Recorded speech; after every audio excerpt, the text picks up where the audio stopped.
This is Suspenders Unbuttoned, a podcast where friends talk with friends about TV, movies, and books.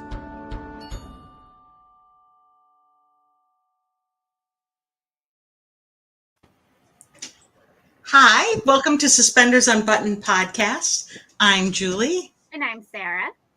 And we're excited to have musician and songwriter Presley Tennant with us. Hi, how's it going? Welcome. Thank you so much for having me. Well, thank you for being here. We are excited to have you, and I want you to tell us all about your new single, Break My Heart. What can you tell us about that? So, Break My Heart, I've had this one, I feel like, under wraps for so long. I think it's been about a year and a half now, and I'm so excited that it's finally out. It's just kind of really going along the basis of like wanting to be with somebody so bad that you are okay with all the ups and downs and the heartbreaks and the heartaches, as long as you can come back together and really appreciate each other in those moments. So it's like, I don't care if you break my heart over and over again, as long as it's only you for the rest of my life, I'm okay with it. That's kind of like the feeling that we went with. Wow. So did you write your own song, right? Yes, so I wrote Break My Heart with two other artists, named Nick Autry and Bobby McLam.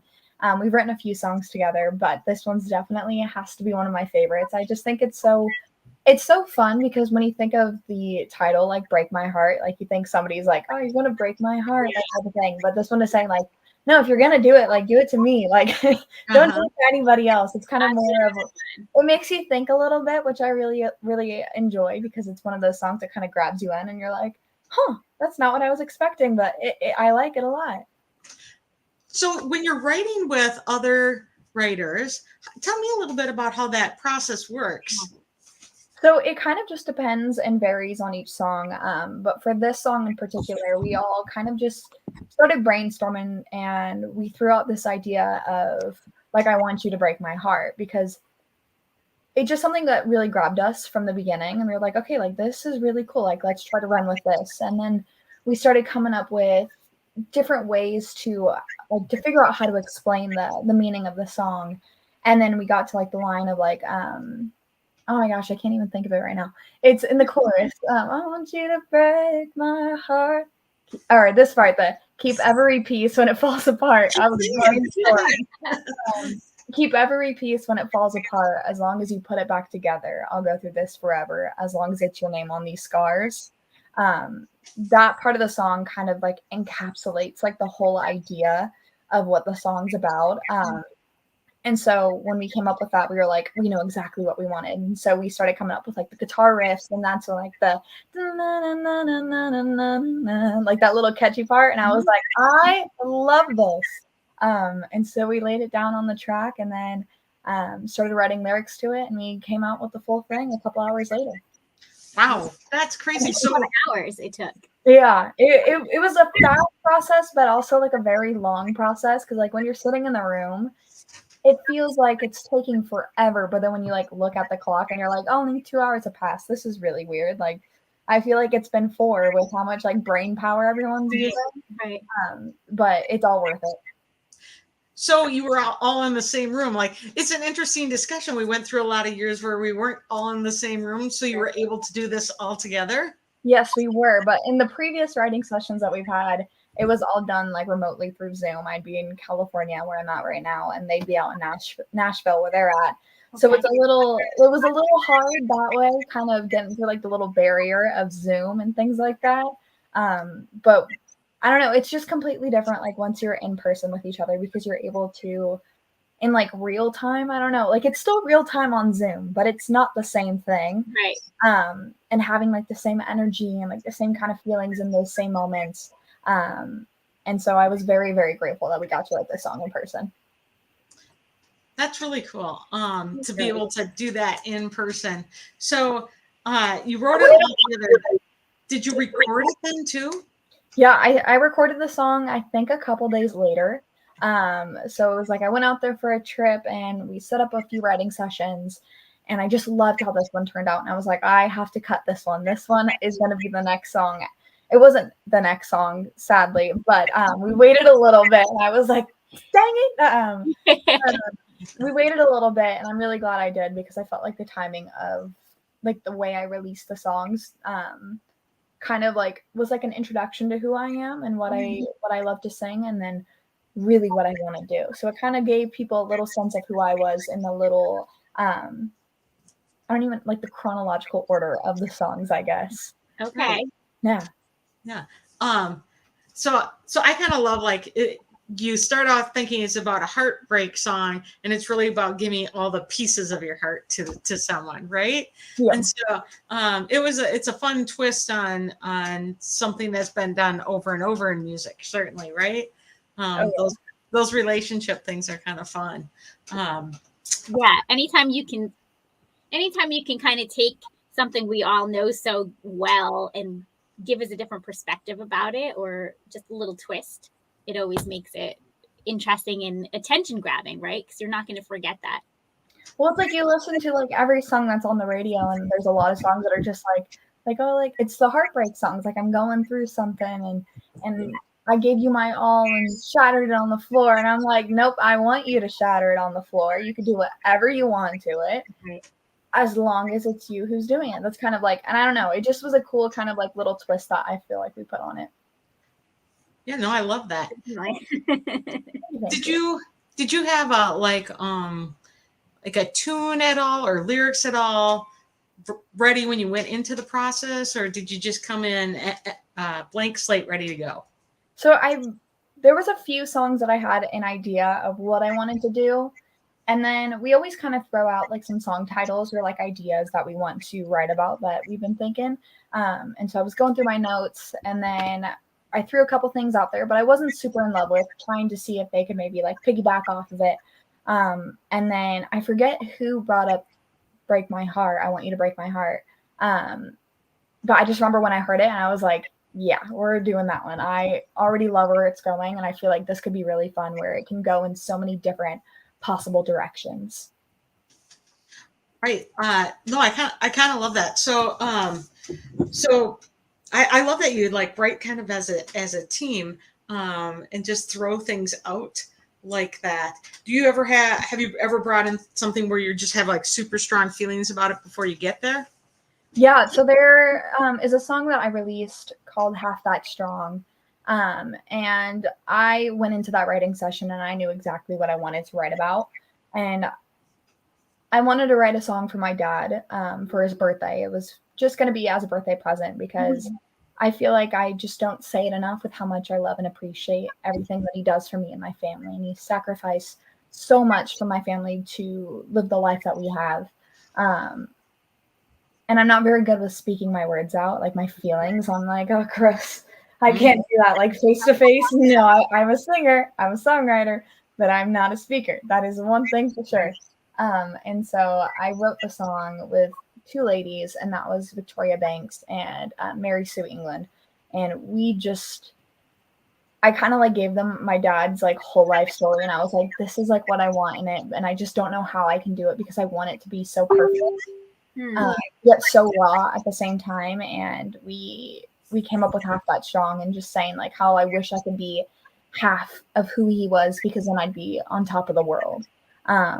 And so we came up with "Half That Strong," and we started writing, and it didn't take long. I feel like that one I feel like only took like an hour and a half, and I was like, I love it. Don't touch it anymore. This is perfect. And the next day I wrote and recorded that too. So it was one of those really cool moments where I was like, I know exactly this is what I want to say. And what when you shared that song, what was the reaction? So it was kind of funny at first. So we go to the desert all the time. It's probably like midnight. We're all so tired. We're all around a campfire. And I'm like, hey, Dad, like I wrote a song for you. And there's also like someone like in our group that their motorhome is like dug underneath the sand because of the tires. So there was a lot going on. And of course, I picked the perfect timing of picking when like, that's happening. And I was like, hey, Dad, I wrote a song for you. And then I played it. And he was like, oh, like that was cool. Like, what was it about? And I was like, yeah, come on. I was like, I wrote it for you. And he was like, oh, let me listen to it actually. And I was like, that is so cool, Dad. Thank you. No, but then afterwards he redeemed himself. He started crying, and he's not a crier, so I felt very proud. I was like, I got him. So it turned out good. I feel like I'm like that though. I'll listen to a song and sometimes I'm not, my brain is just not focusing on the words and I'll have no idea what it's talking about. Like I like that song, but I have no idea. Yep. But he's also distracted. There was a motorhome that needed helping. He's a dad. There was a lot going on at that time, so I'm giving him the benefit of the doubt on this one. I love that. Then when he really listened, then he heard the words, right? But also just remember that as a daughter that even when he knows his mind is somewhere else, he's there for you, knowing that he's probably listened to you sing a million songs, right? Yeah. In the background. And he actually probably just enjoys that as a background, the music of his life, right? And so as much as he didn't listen, he was like there. I just kind of love that. Yeah. It was just like the subliminal, like, oh, like it's there, but like I'm not necessarily listening, but I'm listening to it. The dad thing. There was a vehicle over there with sand. Just like as a parent, you're always listening. You're like, there's a part of you that's always Exactly. I love that story. I'll have to go find that song now and listen to it. Tell us about like what are you doing? Are you doing anything special for the release? And what have you been doing to celebrate Break My Heart? So I have just been performing nonstop this past weekend. I got to open up for Alexandra Kay at the Toyota Arena, and that was so much fun. And I swear, she is the sweetest human I have ever met. Oh my gosh. And I like walked in and she was like, hi, I'm Alexandra. And I was like, oh my God. You're like, yes. My heart's so happy. And she was so sweet. And so mainly just for like the performing wise for Break My Heart, that has been the majority of it. I can't even think of where I'm trying to go with this. A couple weeks prior, there we go. I got to open up for Jimmy Allen as well. So it just kind of was all aligning up to this release. And I'm so glad it's finally out there. And now I can perform it and actually tell people that it's out now, because I was kind of performing it before when it wasn't out. And they're like, where can we get the song? And I'm like, you can't yet. I was like, just wait a little bit longer and it'll be out. But now it's all out. So. Okay. And then where can people get your songs? So you can find all my music on any streaming platform by just looking up my name, Presley Tennant. Yeah, that's fantastic. I had no trouble finding your music, looking up Presley Tennant. So I don't think anybody else will have any trouble either. I saw something fun that you did. You did something in the Orange Girl point of view. That was fun. What made you do that? So I was coming home from Nashville, and it was like the flight. Like I was at the airport and I saw that Zach Bryan had released like his album, and it was so many songs on there. So I listened to the entire album on my flight home, and I already kind of heard Something in the Orange from social media, and I really loved the song already. When I actually got to listen to the entirety of it, it was just like, I don't know, it was like a masterpiece in its own way. And so I kind of got home and I got to thinking, and I was like, hey, like, what if it might be kind of cool to change the perspective of it? And he's saying how he wants this girl to come back home because she's left him. But it's like, what if in the back of her mind, she knows she's coming back and he just doesn't know it yet? So I just posted a cover like of the chorus that I rearranged to a girl's perspective, and I posted it on TikTok, and it did really well, and everyone wanted a full song. So I was like, you know what? Like I will get this out there some way, somehow. And so I recorded it on my computer. I took like a mixing class for dummies because I didn't know how to do that. And I was like, we're just gonna have to get it out there. And then now it's finally out, and I'm very excited for it. That's super fun. That's a great way to do something different creatively, just bouncing off of somebody else's and going in a different way. I love that. I love that you're like creatively thinking that way all the time. Well, thank you. Super fun. So tell us, Presley, a little bit about what was your journey to becoming a music artist? So I grew up playing soccer for the most part. That's what I thought I was going to do for my entire life.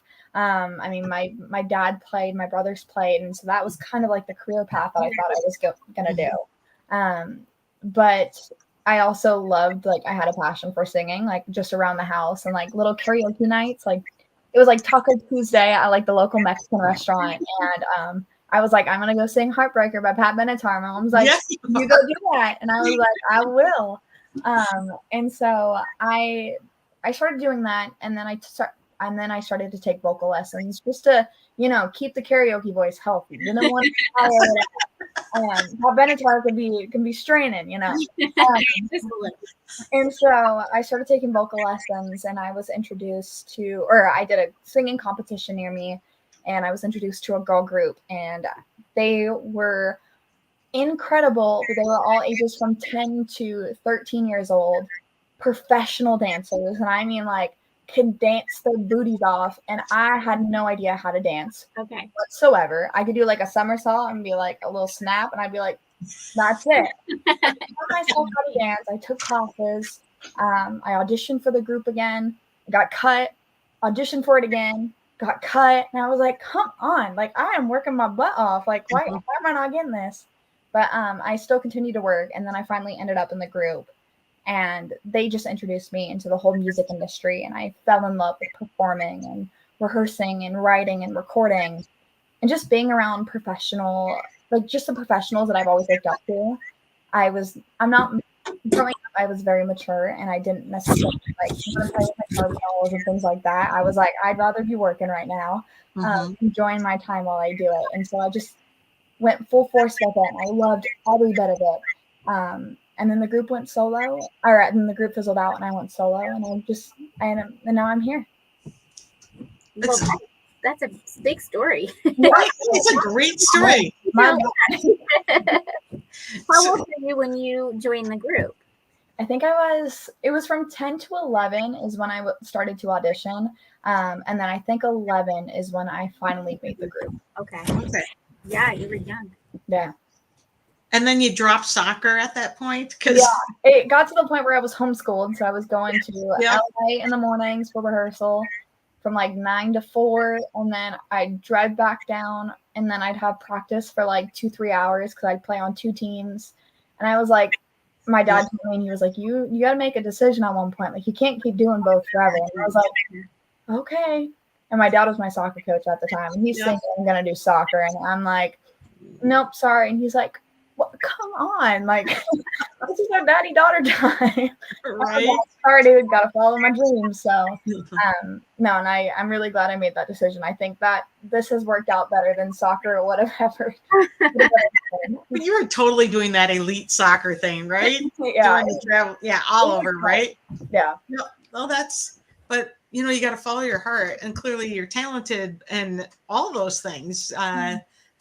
Athletic, and then beautiful voice, and the writing skills. And I love the song. I have to laugh when you started doing Pat Benatar, because I almost said it when you said "Break My Heart," because I almost said it's like the opposite of Pat Benatar's song, and then I thought you're never going to know that reference. Oh, I know that reference. Yes, it was like whenever there's a karaoke night, I am singing Pat Benatar's "Heartbreaker." Or it's like Magic Man by heart. That is the only two that. The Wilson sisters, so good. They're my favorites. So I love me some rock. Okay. Oh yeah. No, Sarah knows this. I love me some 80s rock and the power women of the 80s. Yep. You were raised well. See, the thing is, my parents didn't listen to it. They listened to like K-rock, and I was like, okay. And I just started Googling stuff, and I was like, I really like this. Like, this. They didn't listen to that stuff? I'm sorry. They listened to a little bit of everything, but my dad was mainly like, I can't even think, like Cage the Lion or Cage the Elephant, like that type of music. If you know what that is, I have no idea. I listen to a lot of weird stuff, man. But it was like punk albums. I got Well, whatever. You found your way to the right power women to listen to. Throw some Tina Turner in there, and Sorry, I had a little tickle in my throat, and I was like, gotta mute myself before I like burst out somebody's headphones. You're good. You're awesome. So you were on The Voice. I was. Can you tell us a little bit about that experience? So The Voice for me was one of the most incredible experiences that I have ever had. I was 16 at the time, and I learned so much from the show. And I met so many incredible people. And I mean, Kelly Clarkson was my idol. Like, he was my first concert ever. I used to sing her songs. Like at that little singing competition that I got in the girl group with, it was always Because of You by Kelly Clarkson. Every single time there's like videos of it. There's probably like 8 videos on YouTube somewhere, and it's like every single. I'm like, I guess that's like you like that song, but there are other songs out there, and I was like, nope, No. and so it was just really cool to. I mean, singing on the show was one thing. Like it was the people who I got to play with, like the band was just incredible, and they have played with literally everybody. And then, but then also like getting on Kelly Clarkson's team, it was like my idol is like now become my friend, and I was like, this is not real. Like you're already really cool, Kelly. Like this is like that sounds so like not cool what I just said, but like she like I already looked up to her so much, and I was like, you're real too. Good, yeah. She's the most genuine human being I think I've ever met. Like just there is no mean bone in that woman's body. She is just so funny 24/7. I'm like, how are you like this? Like, do you ever get upset? Like this is no, but she's awesome. And I listened to everything that she had to say to me, and that's kind of like where it led me on my journey because of her. I love that you had a lot of great opportunities, that you had a really positive experience coming out of that. Yeah, the musicians they use on the show are spectacular. So those are studio musicians, but they're not just your everyday studio musicians. Those are, yeah. If you look up like any of their names on anything, you will see that they have played on every single person's top hit song, went on tour with them, and I'm like, how are you guys this like legendary? Like, how is this a thing? Like, I don't understand it, but I respect it so much. Yeah. I'm like, I am just blessed to be like in the same room as you, like breathing the same air. I don't know. It was just, and they were all so nice. That was one thing. It's like, I don't know. I'm a big thing about being just like good humans. Yeah. And being good people, and just that goes so much further than even like as bad as it sounds, but like talent wise, and as long as you're a good person, like I want to be around you. And so when I was around them, everyone was just so fantastic, and they were all so freaking talented. And I was like, how is this possible? Like this is everything that I've like dreamt of, and now I'm here. And my experience was just phenomenal, and I'm so glad that I did go through that, and I learned so much during that time. What was your favorite thing you did or sang or were involved in while you were on The Voice? So I would say that there's 2 instances. I mean, one of them was when I did I think it was my top 24 performance, and I was doing Nothing Breaks Like a Heart by Miley Cyrus. And if you've listened to the song before, it's a lot of like a synthy pop, Dolly Parton, like retro kind of feeling. And then we completely changed it up, and she was like, you want a belt? Like, you need a belt. And so we took like 2 hours and we rearranged the entire song. And that was really cool, just to like spend time, like really focus on how I want the song to be. But then one of my favorite parts was just being around all those like incredible musicians that were the other contestants, or the other artists that were on the show, because everyone was so close. And we'd all get back from set, and it was just one big giant jam session every single night until security would be like knocking on the door, like saying, "Hey, gotta quiet down. People are going to bed." It was just the most amazing time ever, and I look at like all my memories of it because I have them all saved on my phone, and I'm like, I miss this. This is what I enjoy so much. It's just being around so many people who appreciate and love music as much as I do. I imagine the energy must have just been incredible. Like all of you, all your creative energies together. Yeah.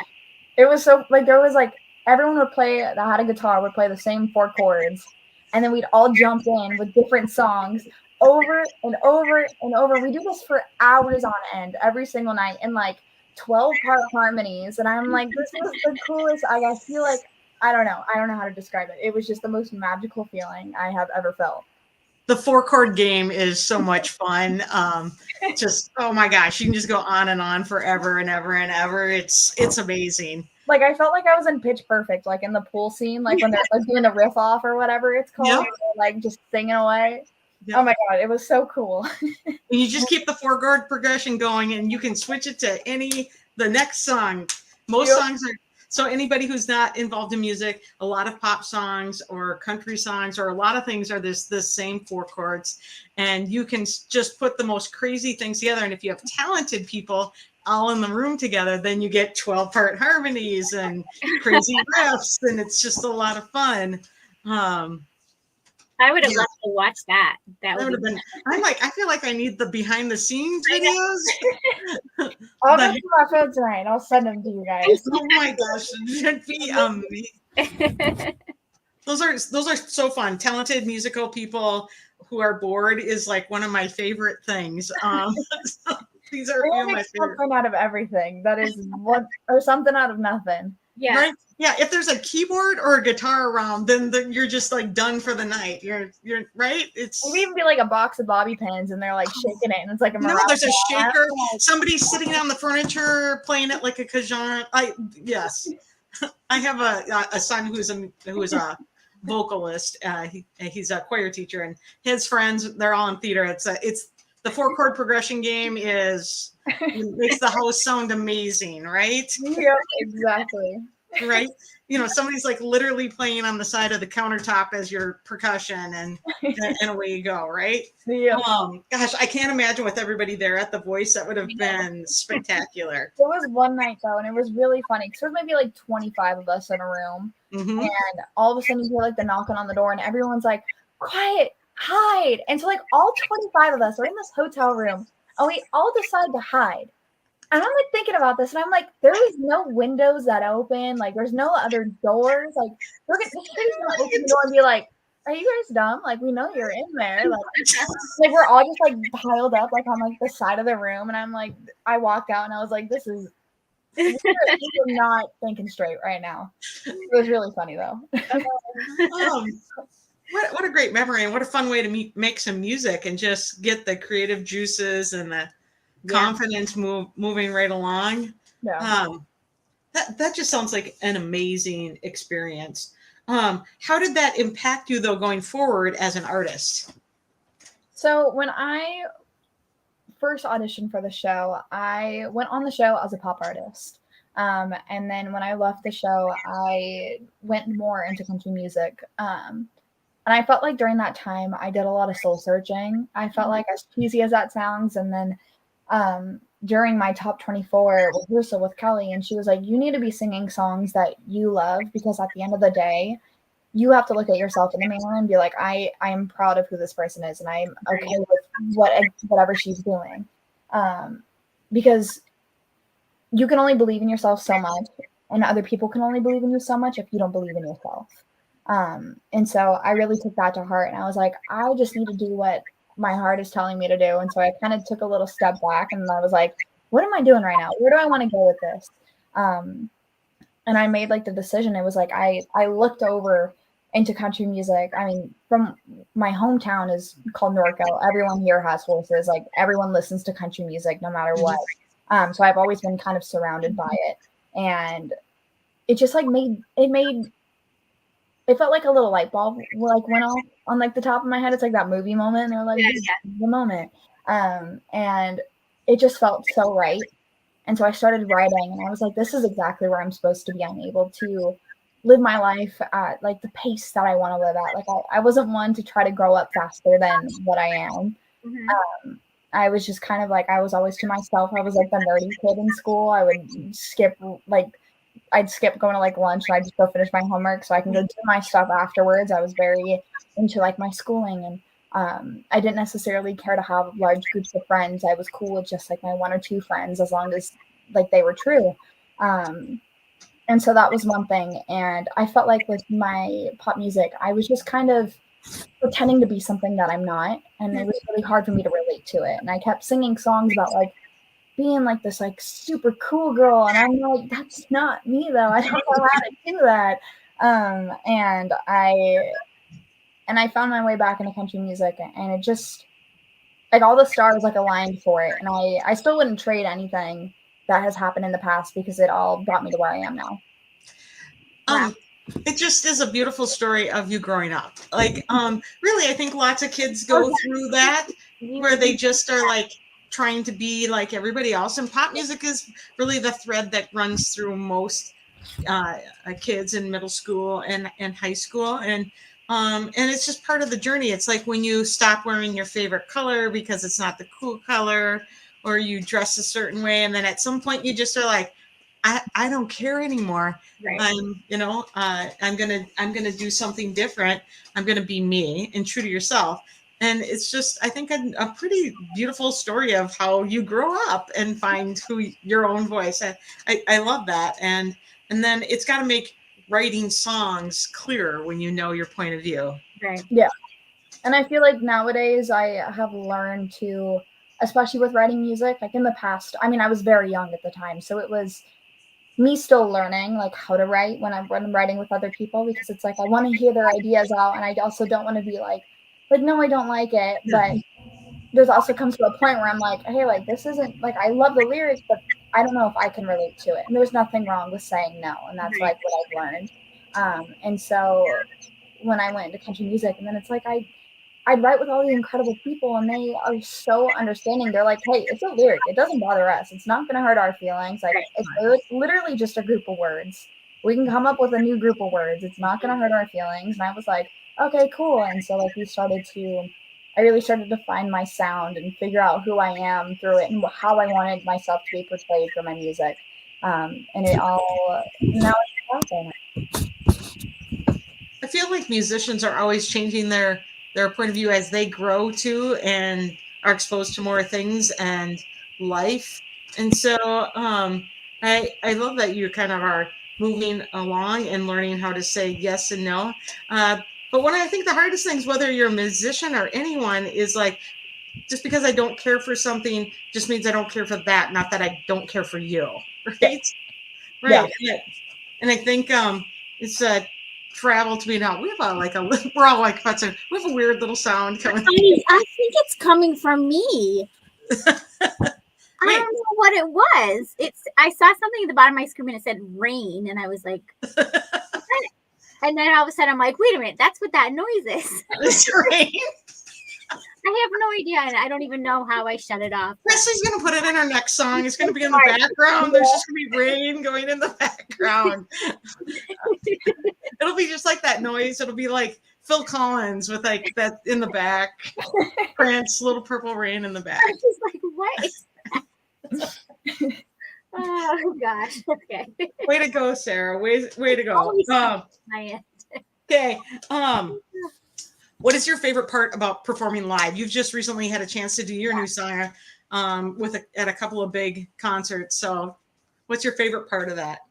I would say, honestly, just feeling like the energy of the crowd. Mm-hmm. I just love like responding to it. And obviously like with my band, it's just always so fun and such a good time. And like, I feel the most free when I'm on stage. Like I'm more of a shy person in general. Like I'm outgoing, but like I've learned to be outgoing because I'm like, I can't be shy all the time. Like I need to step outside my comfort zone. But it's just one of those things, like when I'm on stage, everything that I'm feeling of like worries or feeling like I don't like look as good, I'm like, nope, I don't care anymore. I'm on stage and this is me. You either like it or you don't. So that type of thing. I love that. Live music is one of my favorite things to do, is to be at a live performance. So I love that you love performing. It makes you free. And as somebody who loves to sit and listen, that's my favorite part, is when a musician is just like comfortable and in their stride. And it makes me very happy. I was just gonna say, I don't drink much alcohol, but if I'm at a live show, that's like the one time I want a good drink and I want to just enjoy the show. So I love that you just like feel free when you're on stage. Well, how old were you when the first time you ever performed in front of people? I mean, I think I was probably, I don't even know. Listen, I know in the 5 LPs, I was probably about 10 or 11, but then I had done like little recital things just with my vocal coach, and she would have like her little, like once or twice a year recitals. But first like show was probably 10 or 11. Okay. Yeah. That's so young. Yeah. And where did you guys perform when you were that young? So I mean, we got to play at like different. We did like a little elementary school tour, as well as doing different. Why can't I think of it? What is it called? Amusement parks. That type of thing. Yeah. And just different shows like that, showcases, anything along those lines. And then, I mean, all this year for me has just been like opening up for different artists, like Blake Shelton and Dustin, or not Dustin Lynch. Yes, Dustin Lynch. I was like, I can't even remember at this point. It was earlier this year. And then just so many incredible people that I really look up to, and I'm like they're kind of like the reason why I started singing. Like that's what I wanted to do, was be on stage and play for the crowds that they get to play for. And like now I'm doing it, and I'm like, this is the coolest thing ever. Like I'm so happy I'm not playing soccer. You made the right choice. Sorry, Dad. Oh goodness. What about when you're not singing or writing your songs? What are you doing? Is it still soccer? I have not touched a soccer ball in a couple years, so that would be a negative. If like my friends still played, then I'm guessing I probably would every once in a while. But I am very outdoorsy. I love like adventure type of stuff. So during like the summertime, I mean, I'm always at the lake for the most part, down in Arizona. We're on the boat, that type of thing. Or during wintertime, we always go out to the desert, and I ride my quad everywhere and go in like the Can-Ams and things like that, or I'm snowboarding. So otherwise it's just music. I like pick my days where I'm like, if I'm not doing anything, I'm going to go big. I'm not going to just go to lunch or something like that, or go to like a park. Like, no, we're going big at this point. So super fun. Musically, who inspires you right now? Whose music is really inspiring you? There are so many different people, but as of right now, in this moment of time, writing wise, I really look up to Ashley McBride and Kaylee Hammock. And I feel like there's a few more that I'm forgetting, like even Megan Maroney. And she is super big on social media, but I just love like her, everything is so like relaxed with how with her songs, but they're kind of like, I feel like her and I are kind of similar in the ways of like, we're like a girly girl, but like we're kind of not, like we get like, there's a little grit in there. And I'm like, I love that. And so, I really like their writing a lot, and I feel like I relate to it really well, especially Ashley McBride's. I just love the fact that like when you listen to her music, you're able to picture everything as you're listening to it. That's one thing that I love. That's great. Super fun. So does social media plays into what inspires you, because clearly you're looking at it and you have social media. Do you see that as becoming a bigger and bigger part of as an artist on how to get your music out there? Yeah, 100%. I mean, I know like growing up, there was no like social media. There was like maybe YouTube, and then like Instagram wasn't Instagram at that time. Like it was Instagram, but like you posted like a picture of like a tree on like your walk. It wasn't like a curated kind of photo being like, this is what I'm doing today. Like no, it's just like, oh, this is a picture of like my toes, like I just got it painted, like that type of thing. It was so nonchalant. And now it's such like a big production. I'm like, can we go back to like the nonchalant? Like that was real. But with social media nowadays, 100%, everything I feel like has to, let me put it this way. There are so many more opportunities nowadays because of the freedom of social media, that you don't necessarily need, I guess, a label in today's day and age to do it, because you have the resources. It's just at this point, like whether or not how hard you want to work to get there. Right. I actually cool because you have the freedom and the opportunity to kind of do exactly what you want in those moments.